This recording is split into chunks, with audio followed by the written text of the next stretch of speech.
Kamusta na po kayo mga kapatid sa day by day? Matagal-tagal na rin naman tayong hindi personally nagkaka-kumustahan, nagkaka-hug, nagkaka-beso-beso. Pero in spirit, we've always been together.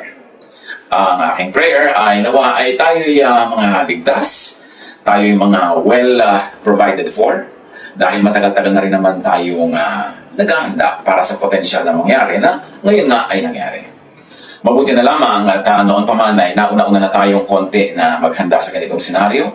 Napakaaga nating nag-social distancing na dapat ay tawag ay physical distancing because socially magkakasama pa rin naman tayo, iisa tayo at very close. Na una na tayo noon pa na maglayo-layo ng mga silya, na magpaalala sa mga kapatiran na wag na muna magkamayan, magbeso-beso, magyakapan, kundi magkamauhan muna. At nung lumaon ay pati pagkakamauhan ay ating discourage para walang physical contact. So sa area na yan ay kinalulugod ko na naging maingat tayo sa simula pa lang. At kahit noon pa ay nagkaroon tayo ng mga paalala sa lahat na mag-ipon-ipon ng pagkain sa bahay, mga supplies, mga gamot, bago pa man nagkaroon ng panic buying ang marami. So ang aking ikinagagalak, only in a specific way but not in a general way, ay yung marami sa ating mga kapatiran hindi na sumama sa panic buying. Kasi bago nangyari yan, nakapag unti-unti tayo mag-ipon-ipon, paghahanda sa isang potential event na ngayon nga ay nagaganap. Kaya salamat sa Panginoon sa kanyang pagbibigay ng mga pangangailangan natin. At salamat sa Panginoon dahil tayo ay nakakabalita na nasa magagandang kalagayan ng mga kapatiran natin. At least yung ating mga naabot ng pandinig at napabalitaan. Paano tayo lalampas sa ganitong mga pagkakataon? Hindi ko nadadaigin ang World Health Organization o ang World Health Groups o ang mga Department of Health Groups dahil expert sila dyan at alam na natin kung ano sinasabi nila. Hindi ko na rin dadaigin ang ating mga economic leaders at ang ating mga iba pa mga civic and government leaders kasi busog na busog tayo sa paalala nila. So ang nais kong gawin ngayon ay mag-aral tayo ng salita ng Diyos. At ito'y sisikapin natin gawin ng madalas at magbo-broadcast tayo ng mga pag-aaral para lalo nating masandalan ang salita ng Diyos, ang karunungan mula sa Panginoon sa mga ganitong pagkakataon. At ang ating munting pag-aaral ngayon, pinamagatan natin, Survive Through Kindness, or lessons from 1 Kings 17:1-6. Tayo manalangin. Lord, salamat po sapagkat sa ganitong mga pagkakataon, we have technology to be together. Ngayon nais naming mag-aral ng mga leksyon mula sa iyong salita. Kayo po ang maging guro, kayo ang maging gabay. Papagliwanagin yung aming isip at kami humugot ng lakas sa karunungan mo, sa katuruan mo na nakahanda namang mabasa at mapag-aralan anumang oras. Be our teacher, our preacher, our guide, and our healer. In the name of Jesus, your Son, our Lord, our Savior, we pray with thanksgiving. Survive through kindness. Nais ko pong bumasa sa 1 Kings 17 at iisa-isahin natin ang mga verses simula sa verse 1. Si Elias, sinabi niya kay Ahab, "Saksi si Yahweh, ang buhay na Diyos ng Israel na aking pinaglilingkuran. Hindi uulan ni hindi magkakahamog sa mga darating na taon hanggat hindi ko sinasabi." Ito hindi panakot, ito hindi babala na may kinalaman sa panahon ngayon, pero ang napakahalagang leksyon na makuha natin dito that God is in control. God is in control whatever the situation. 1 Kings 17:2-4. Pagkatapos sinabi ni Yahweh kay Elias, "Umalis ka rito at magtago ka sa batis ng Karit, sa silangan ng Jordan. Maiinom mo ang tubig sa batis at may inutusan ako mga uwak na maghahatid sa iyo ng pagkain." Ang kaharian noon ay nasa isang malaking peligro, malaking problema, at mayroong persecution, hinahanap ng wicked queen, ang mga propeta ng Diyos, pinagpapapatay. So, nagkaroon ng ganitong uri ng sitwasyon, at itong propeta nalangin siya na wag uulan, wag hahamog. Yun na rin ay ayon sa guidance sa kanya ng Panginoon, at ganun nga naganap. Nagkaroon ng mahirap na kalagayan sa bayan, walang ulan, therefore walang agriculture, therefore walang pagkain, and everybody was going hungry and thirsty. At ang turo ng Panginoon sa propeta, pumunta ka sa ganung lugar. At ang lugar na yon, outside of the boundaries of Israel. So nakikita natin na pinapakita ng Diyos that even outside of those boundaries, pwede siya magpala at gusto niyang dalhin ang kanyang mga anak kung doon niya bibigyan ng provisions. We have to get out of our comfort zones, we have to get out of the usual way we do things, kung yun ang leading ng Panginoon. And God sends Elijah to an unlikely place. Ilang, malayo sa bayan. It's almost like a quarantine. It's almost like a lockdown kasi nag-iisa lang siya doon. Malayo sa lahat at malayo sa mga supplies ng mga pangangailangan niya. But God feeds Elijah through unlikely instruments. Mga ibon na itinuturing ng mga Israelita noon na unclean. Birds that were considered unclean were used by God to feed Elijah. From the mouth of the birds, natural yun lang naman ang panghawak nila na i-deliver din ng pagkain, to the mouth of Elijah. Of course, through his hands and through his preparation. Pero kung magiging maselan ka, sasabihin mo, I don't like this is an unclean bird, I don't want to be fed by an unclean bird, so magaling ang binibigay niya ng pagkain, yun ay nilampasan ni Elijah. He went against convention, tradition, the usual practice, at tumanggap siya ng pagpapala sa mga channels ng Diyos na hindi karaniwan associated with blessing. 1 Kings 17:5. So he did what the Lord had told him. He went to the Kerith ravine, east of the Jordan, and stayed there. Sinunod nga ni Elias ang sinabi ni Yahweh, lumakad siya at nanirahan sa may batis ng Karit sa silangan ng Jordan. Very clear yung pagsabi ng boundary because it's outside of the usual boundary where the Jews were comfortable. Hindi nila home front yan, hindi nila home place, but it was the place where the Lord led the prophet. In a manner of speaking, Elijah is quarantined by God, away from everyone else. Kaya kung meron sa ating mga nalulungkot-lungkot dyan, at namimiss-miss natin yung mga iba nating hindi nakakasama physically for a while, think of Elijah. Nag-iisa lang nga siya noon, hindi wala siyang kasama doon sa ilang na lugar na yon, at dinadanan lang siya ng mga ibon ng pagkain. But the Lord was there. The Lord was with him. The Spirit of God was with him. And when the Spirit of God is with us, we are never really alone. Plus sa mga quarantine ngayon, may bonus pa, may mga kasama tayo sa ating mga bahay. Usually, konti lang naman yung talagang walang kasama. At yung mga natao na walang kasama ngayon, nakakwa-tawa sa kanilang pag-iingat, sa kanilang pananatili sa bahay, hindi naman talaga tayo nag-iisa, kasama natin ang Diyos. And not only that, magkakasama tayo in spirit. Prayer unites us, and the Spirit of God makes us one. 1 Kings 17:6. The ravens brought him bread and meat in the morning, and bread and meat in the evening, and he drank from the brook. So meron siya carbohydrates at meron siyang protein, kompleto rekado, ang supply sa kanya on schedule. Umaga at hapon, dinadalhan siya. At ngayon, maraming mga pinag-uusapan na yung mga talagang stranded sa bahay nila at walang supplies ay inaayos ngayon ng pamahalaan na masuplayan sila. Maraming nasusuplayan na ng mga relief goods. Ang dalangin natin, maging lalong maayos, mabilis yan, and efficient para ang lahat ay mabiyayaan on time. Importante na tayo umaasa sa Panginoon, but the Lord used these ravens, so the Lord can use anybody, anything, para tayo bigyan ng mga kailangan natin sa buhay. Huwag tayo masyadong mag-alala tungkol sa mga bagay na yan. Because ang ating masalangit, siya ang nagbibigay sa atin ng mga provisions. We only have to open our eyes to the many wonderful ways that God blesses us, be thankful, not be afraid, and to be conservative. Na pag-tipirin naman natin, ayusin natin ang paggamit para humaba ang ating supply. Umaga at hapon, may mga uwak na nagdadala sa kanya ng pagkain at sa batis naman siya umiinom. So, natural mineral water pa ang inumin niya. Well, not all of us will have that luxury, pero ang mahalaga, binibigyan tayo ng Panginoon ng maiinom na sapat sa pangangailangan natin pang araw-araw. Elijah submits to God's instruction and is given food and drink. Remember, hindi nauna yung food and drink. Ang nauna, pagsunod niya. At nung sumunod na siya sa instruction ng Diyos, sumunod yung provision. Sumunod ang blessing.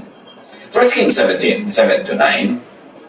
Ngunit, dumating ang panahon na natuyo na rin ang batis. So, natuyo na rin pati ang pinagagalingan ng kanyang inumin. Kaya sinabi sa kanya ni Yahweh, umalis ka rito. Pumunta ka sa Sarepta, sa lupain ng Sidon. May inutusan akong isang byuda na magpapakain sa iyo roon. So, the brook dries up, but God offers another source of provision for Elijah.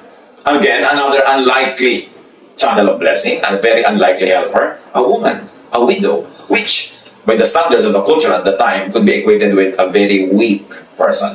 Walang power, walang strength, walang social, economic, political power. Pero yun ang gagamitin ng Panginoon para pakainin itong si Elijah. When God chooses an instrument, when God chooses a channel of blessing, who are we to say, ay kulang yan, ay mahina yan, ay hindi yan sapat? Kaya nga lalong naging emphatic ang Panginoon na siya talagang provider. So huwag mong tingnan yung ginagamit niyang instrument. Huwag mong isipin na hindi magiging sapat, na hindi magiging kulang dahil ang Diyos ang nasa likod ng instrument na yon. And God is always more than enough. At yun ang pwede natin pagtulaan.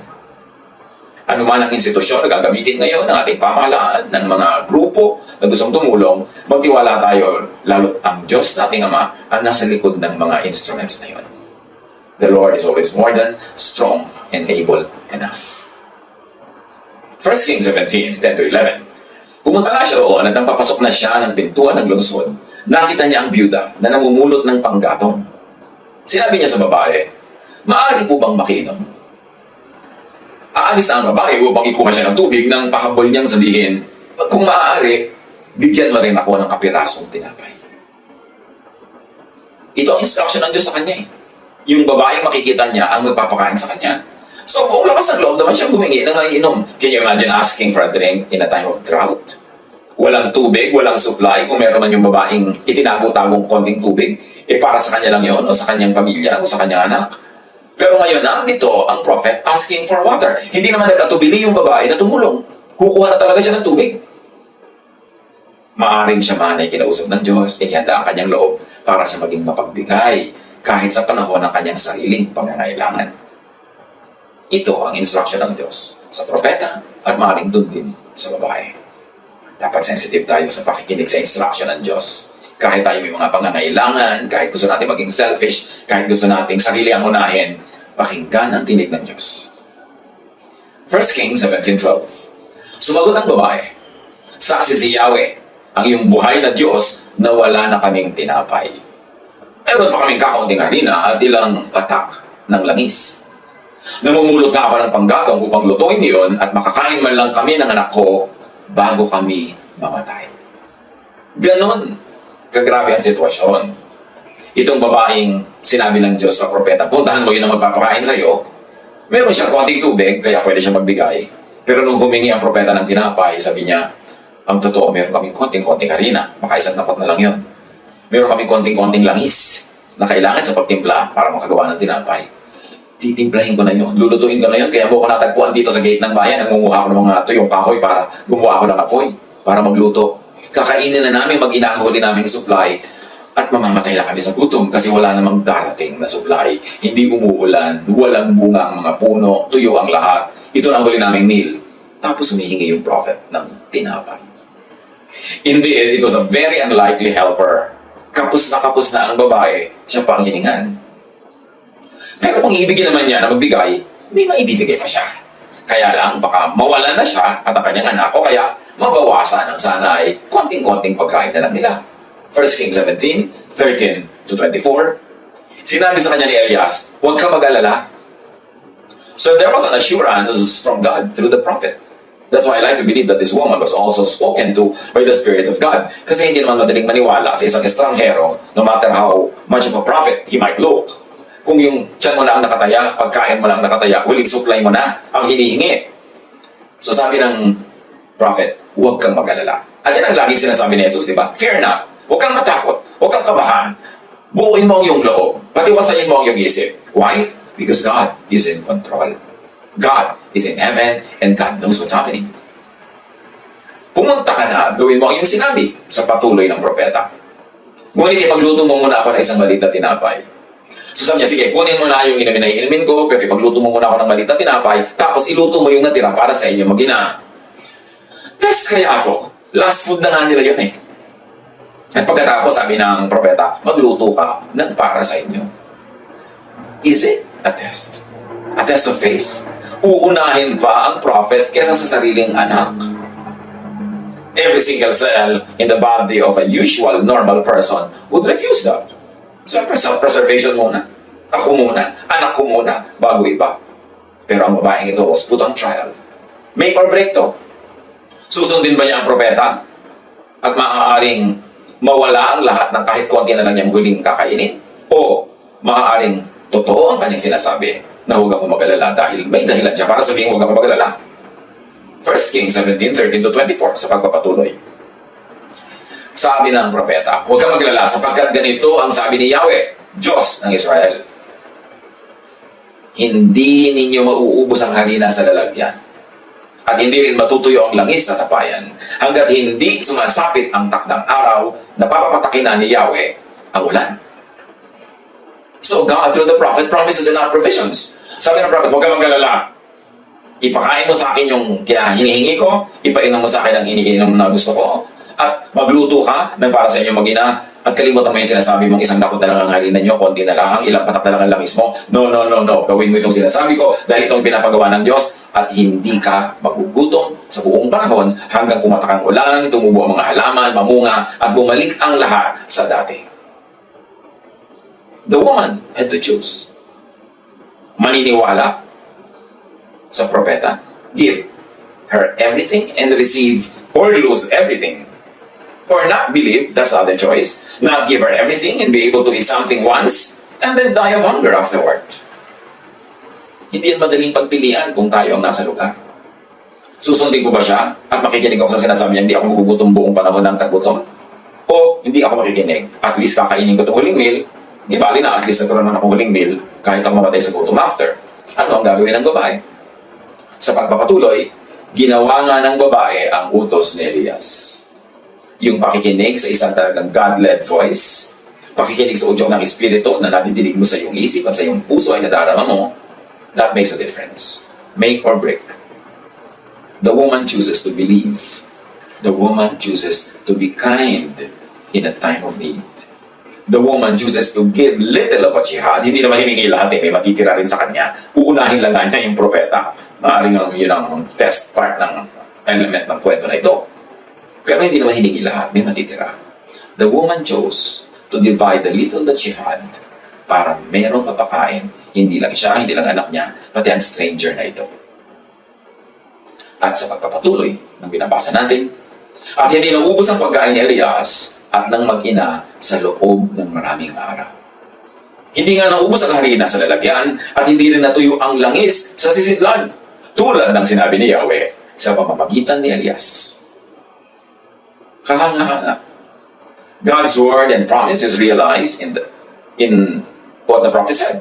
Natupad. At ito'y natupad because the woman believed. The woman chose to believe.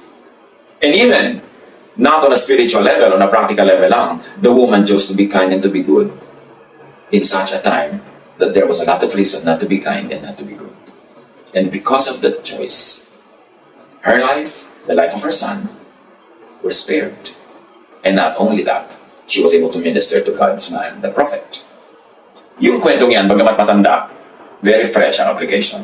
Kasi noon at hanggang ngayon, pare-pareho lang naman. Sabi nga ni Solomon, there is nothing new under the sun. Lahat pa ulit-ulit lang. Kaya yung need noon, need pa rin ngayon. Yung pagkakawatak-watak na pagkakahiwa-hiwalay ng mga tao, yun ang nangyayari ngayon. At yung takot ng iba na mamatay sa gutom, mawala ng supply, hindi lang ng tubig o inumin, kundi mawala ng gamot, mawala nito at mawala nun, yung pa rin yun. God, who was God then, is still God now. God reigns. Pag gusto kang i-bless ng Diyos, walang makakapigil. Kaya ang mahalaga, patuloy tayong manalig, patuloy tayong maging mabuti, maging mabait, sapagkat sa pagbibigay natin ng ating mga tinatangkilik na galing din naman sa Diyos, doon naman tayo nabibigyan din. Kung magbigay man tayo, actually, una na tayo nakatanggap, kaya tayo may naibibigay. At kung nagbibigay pa tayo, that is the way for God to continue giving us the supply. Napaka-dramatic, napaka-cinematic na nangyari. Matapos lutuin ng balong ito ang kahuli-hulihang patak ng langis at kahuli-hulihang mga harina niya, kinabukasan, pagsilip niya sa loob ng banga, may laman na naman. Meron na namang harina at meron na namang langis. Luto na naman siya. Kain na naman sila sa araw na yun. Kinabukasan, pagtingin niya, meron ulit. Hanggang dumaan ng maraming panahon, hanggang niloob na ng Diyos na magkaroon uli ng ulan, madilig ang lupa, tumubo ang mga tanim at mga halaman, bumalik ang lahat sa dati, and they were able to be sustained by that daily bread. Na yun ang sinasabi ni Jesus. Ang panalangin itinuturo niya sa atin, give us this day our daily bread.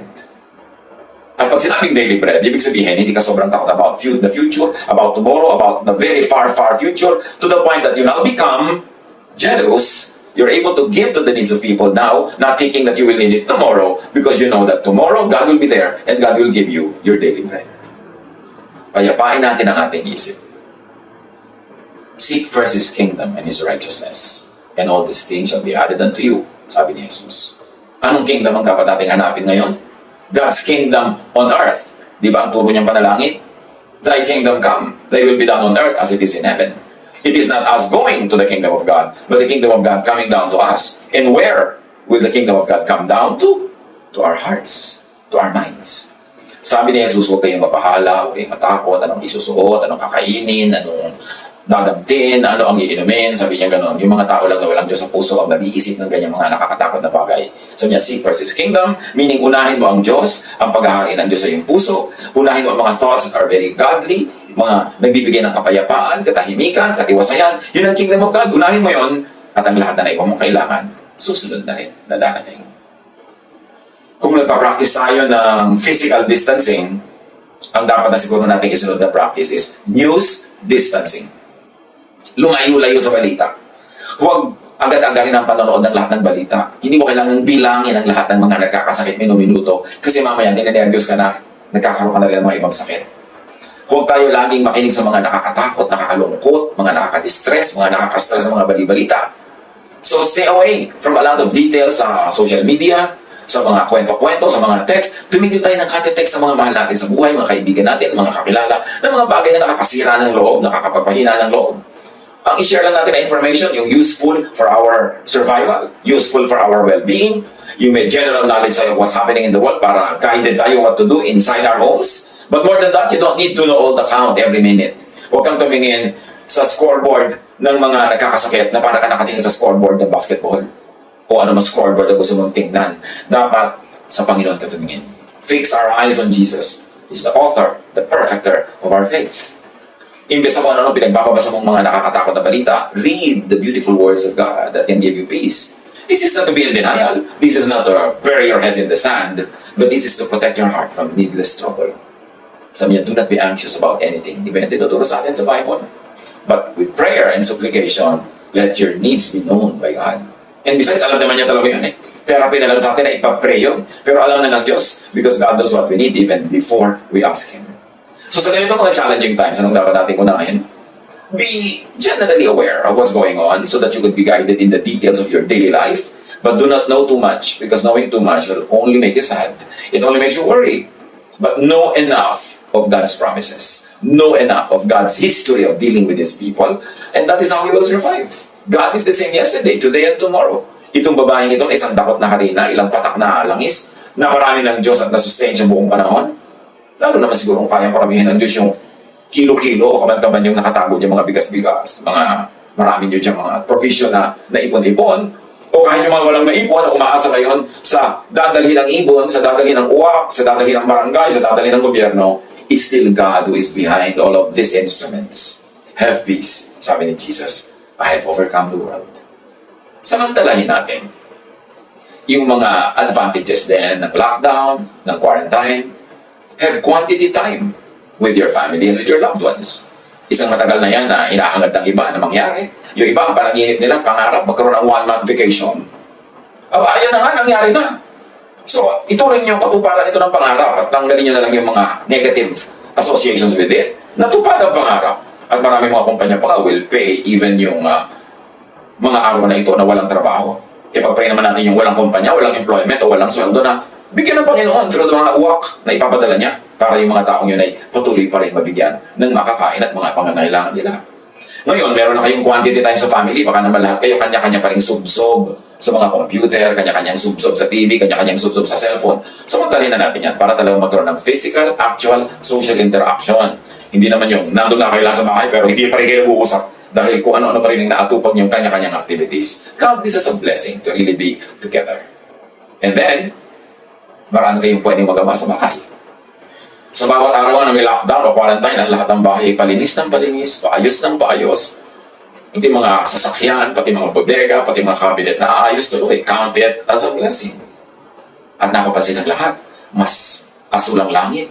Mas malinaw ang mga tubig ng mga ilog. Kahit na nga sa Venice, nagbalikan daw yung mga swans, nagbalikan yung mga isda. Dahil luminaw ang tubig at hindi sila lagi nagugulo ng kotakot-takot ng mga gondola at mga bangka na umaandar. At ang hangin sa napakaraming mga bansa, dahil tumigil ang mga factory, biglang malinis ang mga hangin. So i-consider din natin ito na nagkaroon ng prolonged Sabbath ang Earth. Nagkaroon siya ng pahinga. Kasi kung tao lang ang masusunod, hindi pagpapahingahin ng tao ang planeta. 24/7, bukas sa mga opisina, umaandar yan, pati ilaw tuloy-tuloy, ang ibina-flash ng mga banyo, ang ginagamit ng mga tubig, ang mga ibinubugang mga pollution ng mga aeroplano sa skies, ang mga itinatako ng mga barko ng mga basura sa dagat. Talagang kailangan ng Earth ng pahinga. So, i-consider natin ito na isang pagpapahinga para sa ating kalikasan. At nawa matutunan natin ang mga lessons na ibinibigay ng panandaliang discomfort na ito. Na pag ito'y lampas na at tapos na, nawa merong mga maiwang leksyon sa ating buhay na dadalhin natin kahit bumalik na ang ating mga kalayaang magpuntarot magparito, bumalik na ang ating konfiyansa na makibeso-beso, makiakbay-akbay sa ating kapwa, nawa merong mga diwa at leksyon na hindi mawala. Yun ay pagpahingahin natin ang earth. Pagpahingahin natin ang mga hayop, ang mga machine, ang mga bagay, ang mga tao sa ating paligid. And let's spend more time being together physically, not only quality time, but quantity time. Bigyan natin ng priority what really matters. Kasi sa mga ganitong panahon, what really matters is to just stay alive. Basic needs tulad ng itinuturo ng Panginoon, hindi mga luxury. Wala katutulad ngayon ng mga luxury eh. So, huwag nating ubusin ang ating buhay, ang ating lakas, ang ating panahon, paghahabol ng mga luxuries na sa ganito ng mga pagkakataon ay bali-bala. Bigyan natin muli ng halaga, panong halaga. Time for God and with God. Time with ourselves and for ourselves. And time with the people who matter in our lives. People who love us and people we love. At nawa, sa paglampas ng panahong ito, we will emerge wiser, kinder, gentler, more peaceful, more godly, more trusting in God. God bless you all, day by day family, at lahat ng mga kapatiran, mga kababayan at kapwa-tao sa buong daigdig. Lalampas din ito. God is with us. And God calmed the storm through Jesus. So let Jesus calm your heart. Although there's a storm, let Jesus calm it, so that we will be like Jesus, sleeping at the stern, relaxed, though there was a storm that was tossing the boat to and fro. God bless us all.